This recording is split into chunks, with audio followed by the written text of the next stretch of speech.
Today, we're going to learn more about space. Let's see what you remember from what we've explored so far. How many planets are in our solar system? Let's answer together. We'll start with the planet closest to the sun. 1, 2, 3, 4, 5, 6, 7, 8. All of the planets orbit or circle around the sun. What planet is this? The Earth.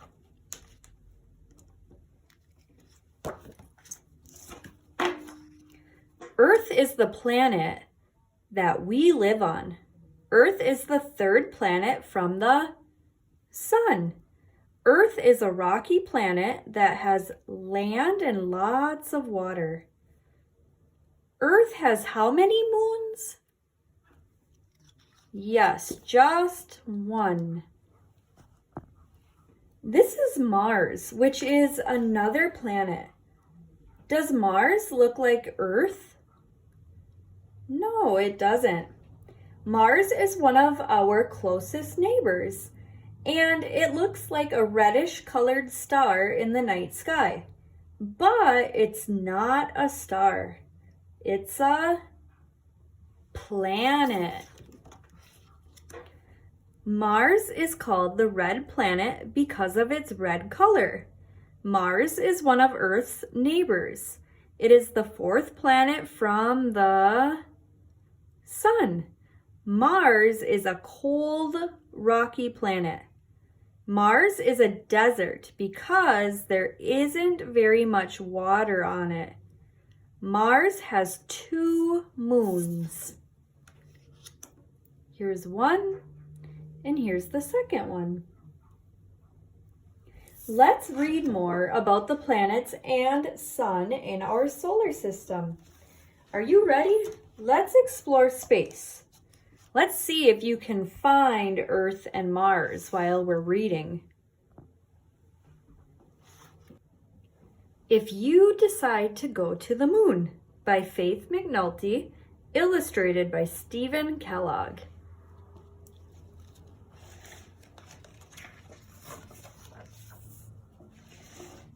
If you decide to go to the moon in your own rocket ship, read this book before you start. It will tell you how to get there and what to do after you land. The most important part tells you how to get home. Check the things you will need: spacesuit, air tanks, books, and games. Don't forget your diary and plenty of food. Peanut butter, apples, and cake will taste good in space. Water and juice are also important. To get to the moon, you will travel about 240,000 miles. A long trip, but rocket ships go fast. If you average 3,750 miles per hour, you will get there in 2.5 days.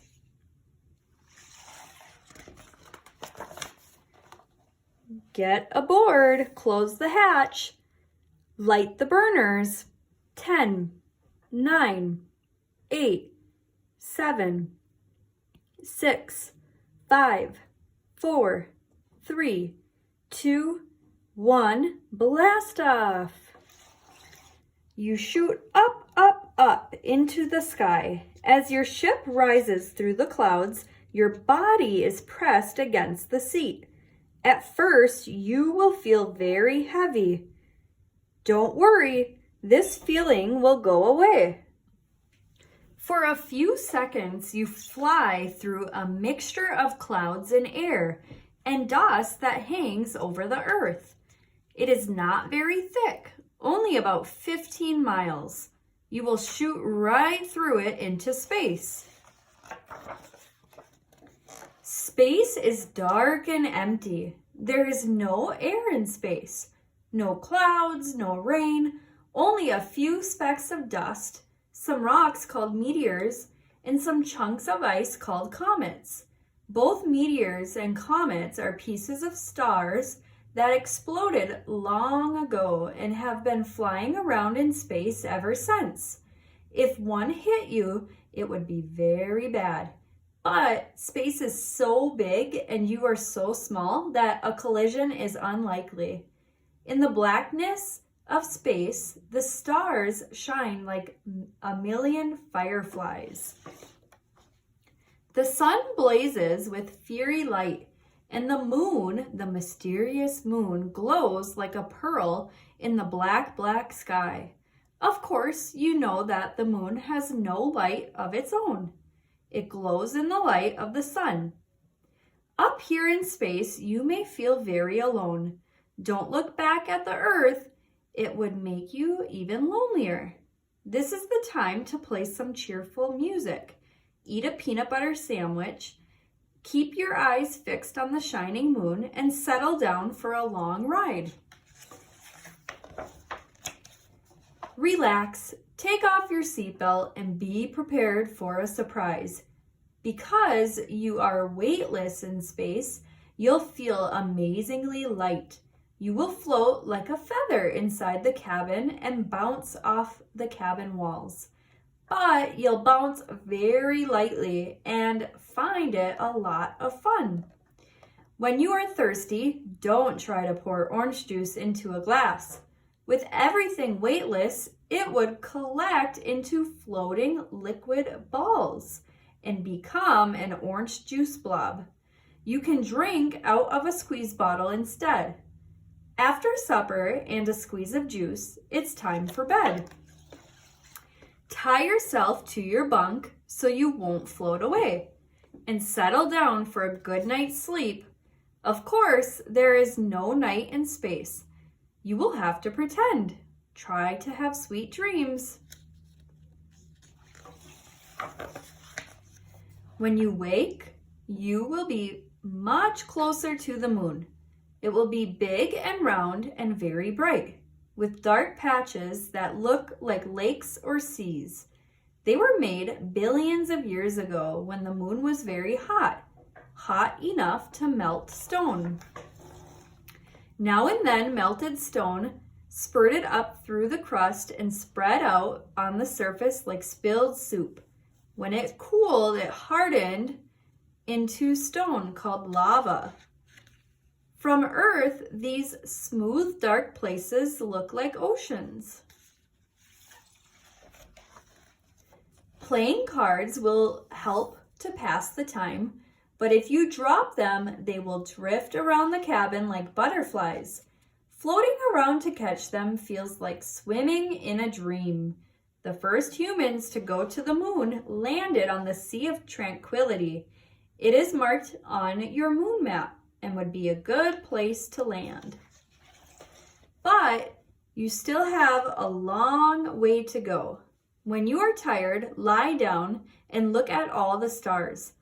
On Earth, you see only the stars that are above you. Up here, there are stars in every direction.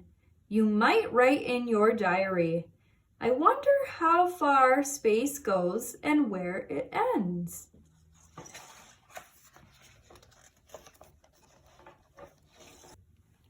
At last, when you have read all your books and played all your games, you wake from a nap and see the moon right there below you. You look down on an endless desert. Everything is all one color, silvery gray. The ground is covered with rocks and round craters. Craters are holes made by meteors that have rained down on the moon through the ages.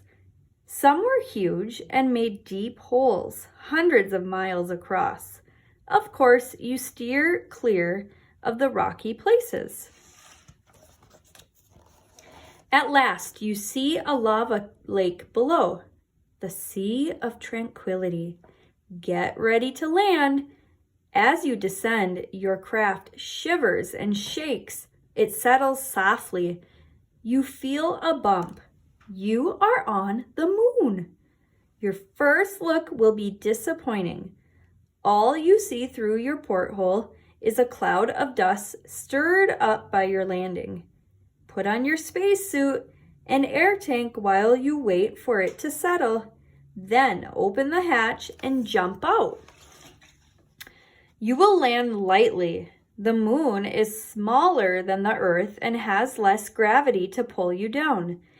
If you weigh 60 pounds on Earth, you will weigh only 10 on the moon. Your first step will be difficult. You will rise in the air and leap forward like a kangaroo. But once you learn how, walking will be fun. Each step takes you 5 times as far as a step on Earth. Leaping over boulders and craters, you cover the ground with magical swiftness. The moonscape is strange, but it doesn't look dangerous.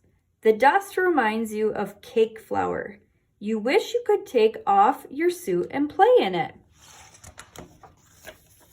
Don't do it. The heat of the sun would burn you up. Because there is no air or water on the moon, there are no clouds to shield it from the heat of the sun or the cold of space. Anything touched by the sun is blistering hot. Anything in shadow is instantly cold. Without a spacesuit, you would sizzle or freeze. As you walk, you will notice that your boots don't crunch on the pebbles.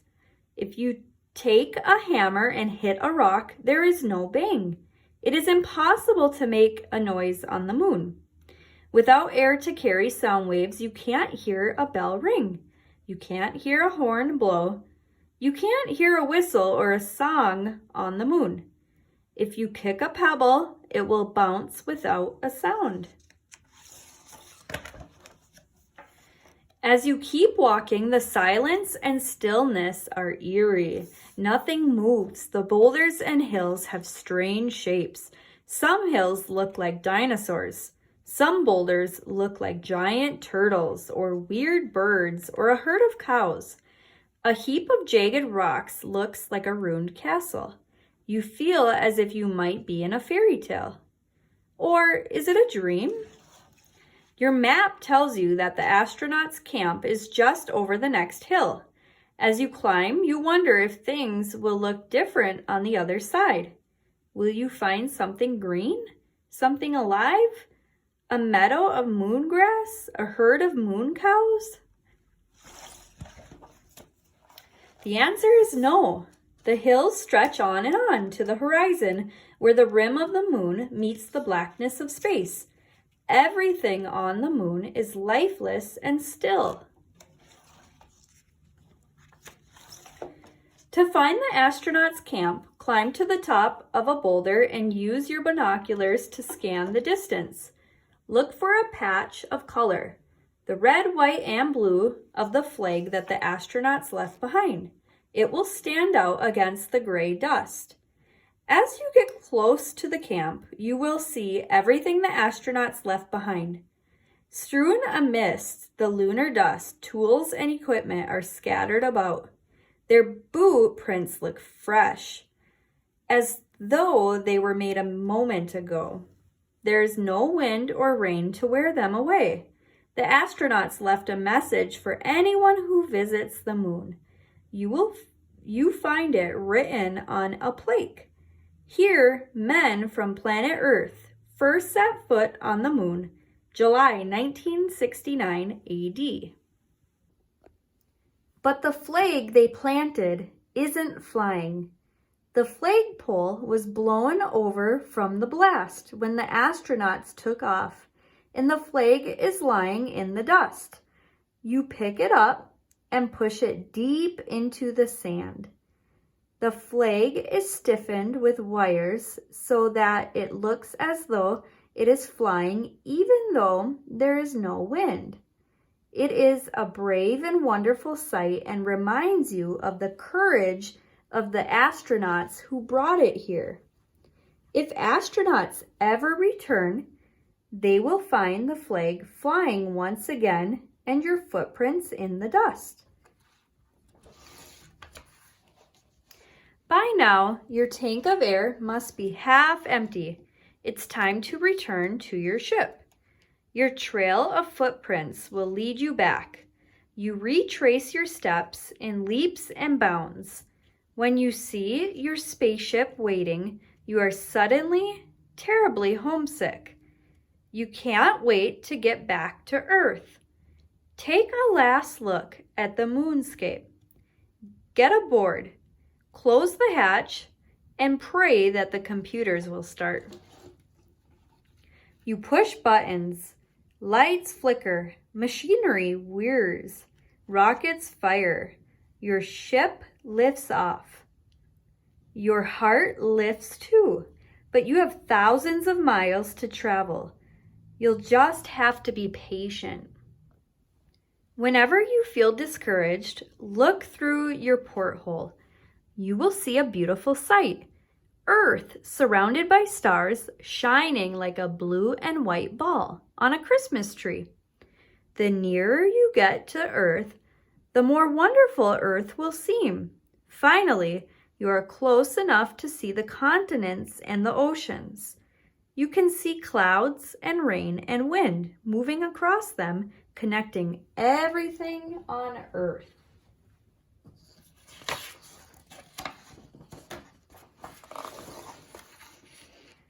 As you look down at the oceans, you think of all the animals that live there. Fish and whales and seals, turtles, dolphins, soaring seabirds, and countless more.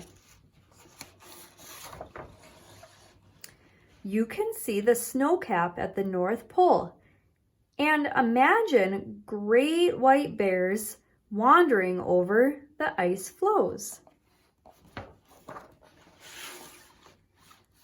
You can see Earth's marvelous variety, green forests and grassy plains, mountains, lakes, and deserts that are home to animals, plants, and people too.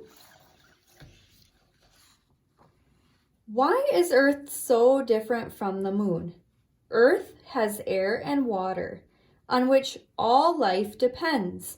Without them, Earth would be as lifeless as the moon. Air and water are Earth's special blessings. We must guard them well.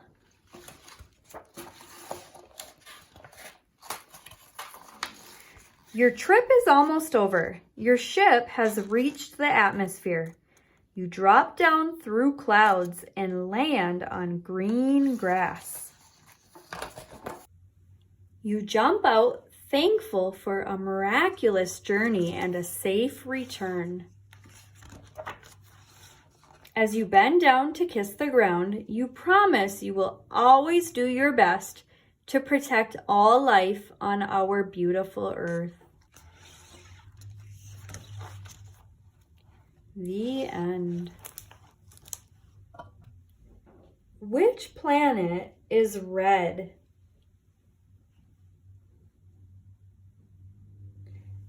Mars. Which planet do we live on? Earth. Which planet is smaller, Earth or Mars? Mars is smaller.